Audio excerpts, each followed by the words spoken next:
నమస్తే, నేను మీ కుప్ప పద్మిని. ఇన్నాళ్ళు మీ సపోర్ట్‌ని నాకందిస్తూ, మీ ప్రేమని నాకందిస్తున్న ప్రతి ఒక్కరికి కృతజ్ఞతలు. ఇప్పుడు చూడబోతున్న ఈ వీడియో కూడా ఖచ్చితంగా మీకు ఉపయోగపడుతుంది. లైక్, షేర్ అండ్ సబ్స్క్రైబ్ చేసి మీ ఇష్టాన్ని, అలాగే మీ సపోర్ట్‌ని నాకందించండి. అలాగే ఈ వీడియో పట్ల మీ అభిప్రాయాన్ని కామెంట్ సెక్షన్‌లో కామెంట్ చేసి నాకు తెలియజేయండి. నమస్తే. నమస్తే. Welcome to our channel. నేను పద్మిని. ప్రస్తుతం మనతో పాటు ప్రముఖ ఆధ్యాత్మికవేత్త, నారీసేన ఫౌండర్ లత గారు మనతో పాటు ఉన్నారు. మాట్లాడదాం. నమస్తే అండి. నమస్తే పద్మిని. బాగున్నారా? బాగున్నా. నేను చూస్తే చక్కగా నీ చిరునవ్వు నాకు ఎంత ఇష్టం అంటే ఎప్పుడు ఒక పాజిటివ్ ఎనర్జీ కనబడుతుంది. Thank you so much. Like wise మిమ్మల్ని చూస్తే నాకు అలాగే. మీరు అప్పుడు ఎలా ఉన్నారో 15 ఏళ్ల క్రితం నేను చూసినప్పుడు, అప్పటికంటే ఇంకా ఇప్పుడు బ్యూటిఫుల్ గా అయ్యారు. అవునా? బాబా సేవ వల్ల ఇది సాధ్యపడుతుందా? అంతే, దేవుడిచ్చిన అదృష్టం అని అనుకోవచ్చు. ఆనందం అందుకే వస్తుంది. డెఫినెట్లీ మన లోపల డివైన్ పాజిటివిటీ ఏదైతే ఉంటుందో అదే మన అందం రూపంలో బయటకు వస్తుంది. అవును, నేను అదే నమ్ముతాను. బ్యూటిఫుల్, అది ప్రూవ్ అవుతుంది. బ్యూటిఫుల్ క్యారెక్టర్ గా మారుస్తుంది. Definitely well said. రైట్ అండి. అయితే మీరు సాయి సేవలో ఉన్నారు. సాయిబాబాకి చక్కటి మందిరాన్ని కూడా నిర్మించారు నిజాంపేట్లో. ఎంతో మహిమాన్వితమైన మందిరం. ఎన్నో మెరాకిల్స్ని చూస్తూ ఉన్నారు అక్కడికి వెళ్ళినటువంటి భక్తులు. అయితే దత్త ఉపాసనలో కూడా ఉన్నారు. దత్త, సాయి అందరూ ఒకటేగా? అందరూ ఒకటే. అంతే. సిద్ధమంగళ స్తోత్రం గురించి మీ మాటల్లో నేను తెలుసుకోవాలి అని అనుకుంటున్నాను. పలు విధాలు చాలా మంది చెప్పి ఉన్నారు. సిద్ధమంగళ స్తోత్రం ఎంత, అది గనక పఠిస్తే దత్తుడు ఎంత ఆనందాన్ని పొందుతాడు, ఎంత సంతృప్తిని పొందుతాడు అవును, దత్తుడు. చాలా చక్కటి ప్రశ్న పద్మిని. సిద్ధమంగళ స్తోత్రం అందరికీ తెలుసు, దత్త భక్తులందరికీ. బాబా భక్తులే నెక్స్ట్ ప్రమోషన్ దత్త భక్తులు అయిపోతారు. అవునా? అవును, ఎందుకంటే 5 అవతారాలు. ఫస్ట్ ఇన్కార్నేషన్ శ్రీపాద శ్రీవల్లభ, తర్వాత నరసింహ సరస్వతి, తర్వాత మాణిక్య ప్రభు, తర్వాత అక్కల్కోట, తర్వాత షిరిడి సాయిబాబా. ఇలా 5 అవతారాలు. ఇవన్నీ కూడా దత్త పరంపర కిందే మనం చెప్పుకుంటున్నాం. వీళ్ళందరూ కూడా ఏ రోజు కూడా నేను భగవంతుడిని అని క్లెయిమ్ చేసుకోలేదు వీళ్ళు. ఎగ్జాక్ట్లీ. ఏ రోజు కూడా నేను భగవంతుడిని, భగవత్ స్వరూపులు. కానీ ఏదో ఒకటి అంటే ఎప్పుడైతే పాప పుణ్యాలు అంటారు చూసావు, బ్యాలెన్స్ చేసుకుంటున్నప్పుడు కర్మలు ఎప్పుడైతే ఎక్కువ అవుతాయో భూలోకంలో, అప్పుడు ఇలాంటి గురువులు జన్మిస్తారు. వాళ్ళు జన్మించి మేము మళ్ళీ రైట్ పాత్లో పెట్టాలి ఈ మనుషుల్ని, వీళ్ళందరినీ జాగ్రత్తగా సరైన ధర్మ మార్గము పోతుంది అనుకున్నప్పుడు జన్మనెత్తారనమాట. అలాగే ఈ సిద్ధమంగళ స్తోత్రం మనం శ్రీపాద శ్రీవల్లభ చరిత్రలో చూస్తాము.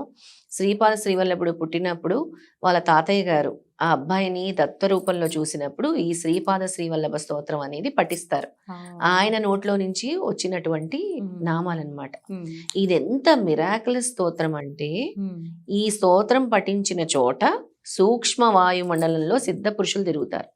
ఈ స్తోత్రం ఇక్కడ మనం పఠించినా కూడా, ఇక్కడికి నేరుగా దత్తాత్రేయుడు వచ్చినా కూడా మనం ఆశ్చర్యపోకర్లేదు. అద్భుతం అంట. అంత అద్భుతమైన స్తోత్రం ఇది. ఈ స్తోత్రం చేసినటువంటి ఫలితము అనగాష్టమి వ్రతం చేసినటువంటి ఫలితం, సహస్ర సద్బ్రాహ్మణులకు భోజనం పెట్టిన ఫలితం, ఏకభుక్తం చేసి మనం భోజనం ఎలా అయితే పెడతాం అలాగే ఈ స్తోత్రం చదివిన తర్వాత మనకి సిద్ధ పురుషుల దర్శన స్పర్శనాలు కలుగుతాయి. గ్రహించగలగాలి. అదే సోల్ కనెక్షన్ గ్రహించగలగాలి. ఇది గనక మనం చాలా అంటే ఒక సోల్ కనెక్షన్ తో గనక మనం పఠిస్తే డెఫినెట్ గా వెంటనే పుణ్యక్షేత్రాల సందర్శనాలు, అవధూతలు కలవటాలు, సిద్ధ పురుషుల దర్శనాలు ఇవన్నీ కూడా జరుగుతాయి. దేవాలయ దర్శనాలు. మీరు ఎలా చేస్తూ ఉంటారా లత గారు ఈ సిద్ధమంగళ స్తోత్రాన్ని? ఇది గాన్గాపూర్ పాదయాత్ర చేసినప్పుడు నాకు ఒక అవధూత కలిశారని చెప్పాను కదా, తెల్లటి వస్త్రం వేసుకొని ఒకటే నువ్వు స్తోత్రం పట్టుకొని వెళ్ళు అన్నారు, సిద్ధమంగళ స్తోత్రం. ఆ క్షణం నుంచి సిద్ధమంగళ స్తోత్రం పట్టుకొని వదలలేదు అసలు ఈ రోజు వరకు. నా ద్వారా సిద్ధమంగళ స్తోత్రం ఎంతో మందికి తెలిసింది. అసలు అప్పటి వరకు సిద్ధమంగళ స్తోత్రం తెలియదు. అంటే ఇది ఒక 7-8 సంవత్సరాల క్రితం సిద్ధమంగళ స్తోత్రం అప్పుడప్పుడే తెలుస్తుంది. ఇంకా చాలా మందికి సిద్ధమంగళ స్తోత్రాలు చెప్పడం, ఇంట్లో అఖండ జ్యోతి పెట్టినప్పుడు ప్రతిరోజు సిద్ధమంగళ స్తోత్రం చదివేవాళ్ళం. అలా ఈ సిద్ధమంగళ స్తోత్రం వల్ల చాలా మిరాకిల్స్ జరిగాయి పద్మిని. ఎన్నిసార్లు చదువుతారు? 11 సార్లు చదవాలి. ప్రతిరోజు 11 సార్లు చదవాలి. ఎలాంటి కామ్యార్థం ఈ సిద్ధమంగళ స్తోత్రాన్ని మనం జపించుకోవచ్చు? దుఃఖాల నుంచి దూరం చేస్తుంది, మనం ఏమైనా మా బ్రతుకు చాలా మంది మీరు చూడండి, మా బ్రతుక్కి ఒక అర్థం లేదు, అర్థం లేదు, మేము ఎటు వెళ్తున్నామో మాకు తెలియదు, అసలు మేము ఎందుకు బ్రతుకుతున్నామో తెలియదు అనుకున్న వాళ్ళకు కూడా ఇది ఒక మార్గాన్ని సూచిస్తుంది ఈ సిద్ధమంగళ స్తోత్రం. అంటే కన్ఫ్యూజన్ లో బ్రతుకుతారు చాలా మంది, ఉద్యోగాలు దొరకలేదని చాలా మంది చింతిస్తూ ఉంటారు.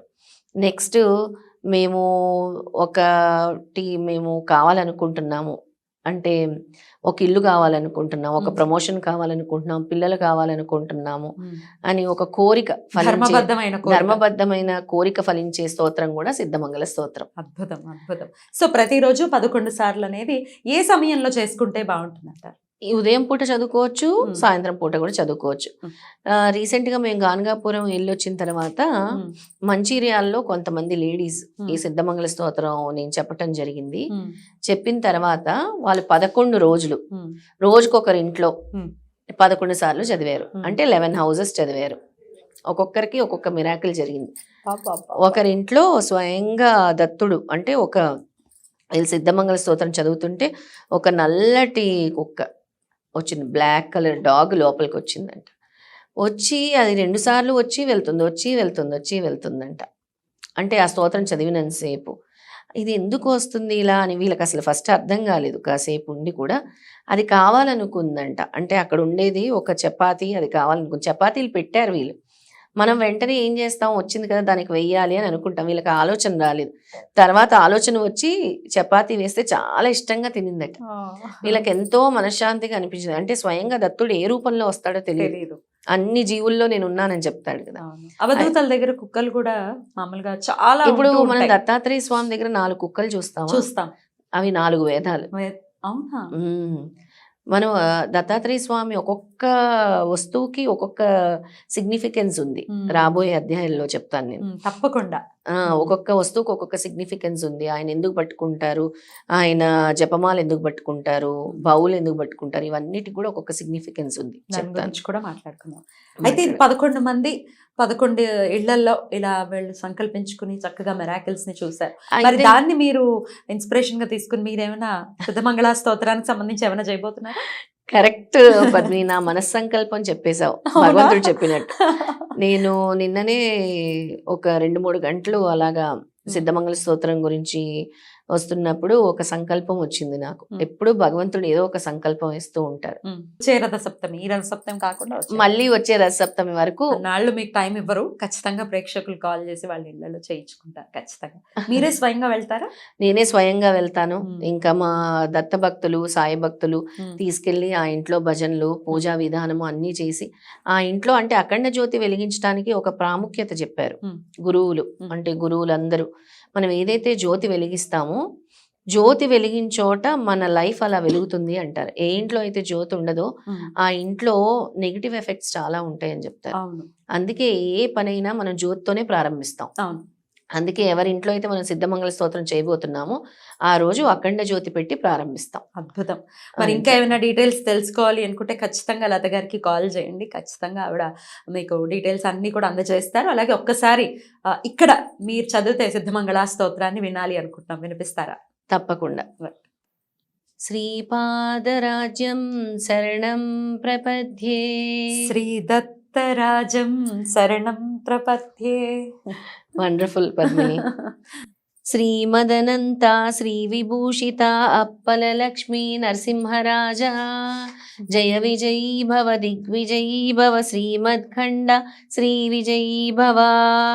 శ్రీ విద్యాధరి రాధ సురేఖా శ్రీరాకీధర శ్రీపాద, జయ విజయీ భవ దిగ్విజయీ భవ, శ్రీమద్ఖండ శ్రీ విజయీ భవ. మాతా సుమతి వాత్సల్యామృత పరిపోషిత జయ శ్రీపాద, జయ విజయీ భవ దిగ్విజయీ భవ, శ్రీమద్ఖండ శ్రీ విజయీ భవ. సత్య ఋషీశ్వర దుహితానందన బాపనార్యనుత శ్రీచరణ, జయ విజయీ భవ దిగ్విజయీ భవ, శ్రీమద్ఖండ శ్రీ విజయీ భవ. సవితృకాటక చయన పుణ్యఫల భరద్వాజ ఋషి గోత్ర సంభవ, జయ విజయీ భవ దిగ్విజయీ భవ, శ్రీమద్ఖండ శ్రీ విజయీ భవ. దోచౌపాతి దేవలక్ష్మి గణ సంఖ్యాబోధిత శ్రీచరణ, జయ విజయీ భవ దిగ్విజయీ భవ శ్రీమద్ఖండా శ్రీ విజయీ భవ పుణ్యరూపిణి రాజమాంబసుత గర్భ పుణ్యఫల సంజాత జయ విజయీ భవ దిగ్విజయీ భవ శ్రీమద్ఖండా శ్రీ విజయీ భవ సుమతీ నందన నరహరి నందన దత్తదేవ ప్రభు శ్రీపాద జయ విజయీ భవ దిగ్విజయీ భవ శ్రీమద్ఖండా శ్రీ విజయీ భవ పీఠికాపురా నిత్య విహార మధుమతి దత్త మంగళ రూపా జయ విజయీ భవ దిగ్విజయీ భవ శ్రీమద్ఖండా శ్రీ విజయీ భవ. ఇది సిద్ధమంగళ స్తోత్రం. దీని యొక్క ఫలితం కూడా చదవాలి మనం ఇది చదివినప్పుడు. ఫలశ్రుతి ఉంటుంది, ఫలశ్రుతి ఉంటుంది. దీని యొక్క ఫలశ్రుతి కూడా మనం ఇప్పుడు చదువుతాం. తప్పకుండా. నాయనలారా, పరమ పవిత్రమైన ఈ సిద్ధమంగళ స్తోత్రమును పఠించిన ఎడల అనగాష్టమి వ్రతము చేసి సహస్ర సద్బ్రాహ్మణకు భోజనం పెట్టిన ఫలము లభించును. మండల దీక్ష వహించి ఏకభుక్తము చేయుచు కాయ కష్టముతో ఆర్జించిన ద్రవ్యమును వినియోగించి సహస్ర సద్బ్రాహ్మణుకు భోజనం పెట్టిన ఫలము లభించును. ఈ స్తోత్రము యోగులచే పఠింపబడును. దీనిని పఠించిన చోట సిద్ధపురుషుల దర్శనాస్పర్శనములు లభించును. మనసును తలిచిన కోరికలు నెరవేరును. మనస వాచ కర్మన దత్తారాధన చేయు భక్తులు ఈ స్తోత్రమును పఠించినంతనే శ్రీపాదులు వారి కృపకు పాత్రులగుదురు. ఈ స్తోత్రమును పఠించిన చోట సూక్ష్మ వాయుమండలములందలి అదృశ్య రూపున సిద్ధులు సంచరించుచుందురు అనే అమృతవాక్లను సుశీలయను బ్రాహ్మణ స్త్రీకి తెలియజేసింది. అద్భుతం. అయితే 11 సార్లు ఇది చదివేసుకున్న తర్వాత లాస్ట్ లో ఒక్కసారి ఫలశ్రుతి చదివితే సరిపోతుందా? 11 సార్లు చదువుకున్న తర్వాత మనం ఫలశ్రుతి చదివితే సరిపోతుంది. చాలా చాలా చాలా బాగుంది. ప్రసన్నంగా ఉంటుంది అసలు సిద్ధమంగళ స్తోత్రాన్ని గనక మంగళంగా ఉంటుంది. చాలా మంగళం. అందుకే అంటారు శుభకార్యాల్లో చదవాలి. ఎక్కడైనా మనం గృహప్రవేశాలైనా ఇంట్లో ఏదైనా మనం చేసుకున్నా కూడా చదువుకున్నా కూడా చాలా మంచి జరుగుతుంది. చాలా చక్కగా వివరించారు లత గారు. Thank you so much. నమస్తే అండి. నమస్తే పద్మిని.